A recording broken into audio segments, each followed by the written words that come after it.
Hai semuanya, selamat pagi, salam rahayu. Pada video kali ini, saya akan menjelaskan tentang cara penulisan cerpen yang baik dan benar, guna memenuhi tugas UAS Bahasa Indonesia dengan dosen pengampu Maria Ulfa, SPD, MPD.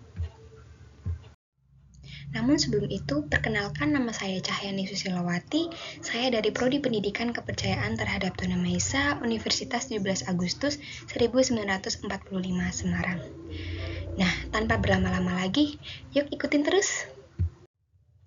Nah, sebelum saya menjelaskan cara penulisan cerpen, alangkah baiknya kita tahu dulu apa yang dimaksud dengan cerita pendek, bukan? Jadi, cerita pendek atau yang biasa disingkat dengan cerpen adalah sebuah karya sastra prosa fiksi yang berfokus pada suatu peristiwa yang dialami oleh tokoh utama. Seperti namanya, cerpen lebih sederhana dibandingkan dengan karya-karya fiksi lainnya, seperti novelet maupun novel. Nah, setelah kita mengetahui apa yang dimaksud dengan cerpen, langkah-langkah yang perlu diperhatikan dalam penulisan cerpen. Yang pertama, pilihlah tema yang menarik dan inspiratif. Tema cerita adalah landasan utama yang akan mempengaruhi keseluruhan dalam cerita. Memilih tema yang menarik akan membuat cerita lebih memikat bagi para pembaca. Misalnya aja nih, cerpen dengan tema persahabatan di sekolah ataupun petualangan di hutan. Yang kedua, kenali karakter yang akan diceritakan. Karakter dalam cerita perlu memiliki kepribadian yang jelas dan menarik. Memahami karakter lebih mendalam akan membantu cerita berjalan dengan baik dan terasa alami.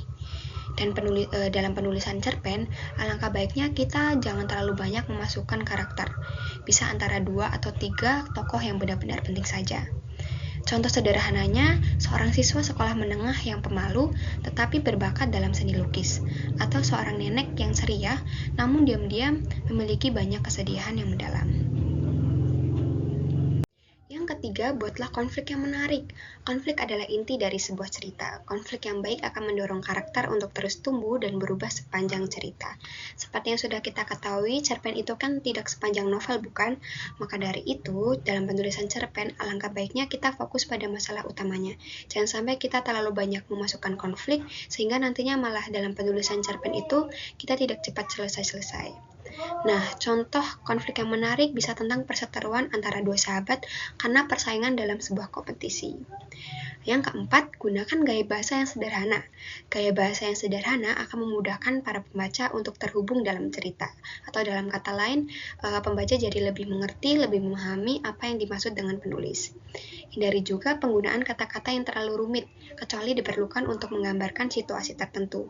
Gunakan juga deskripsi yang singkat tetapi efektif. Contohnya, wajahnya cerah seperti matahari daripada ekspresi wajahnya terang benderang seperti matahari yang muncul di pagi hari. Kemudian yang terakhir, buatlah ending yang memuaskan para pembaca. Ending cerita haruslah memberikan penyelesaian yang memuaskan terhadap konflik yang telah dihadapi tokoh utama. Hal ini memungkinkan para pembaca jadi merasa puas setelah mengikuti perjalanannya karakter dalam sebuah cerita. Nah, mungkin cukup sekian penjelasan dari saya mengenai cara penulisan cerpen yang baik dan benar. Saya harap teman-teman sekalian dapat memahami apa yang saya jelaskan tadi ya. Dan apabila ada kurang lebihnya, saya mohon maaf. Saya akhiri, terima kasih, salam rahayu, dadah semuanya.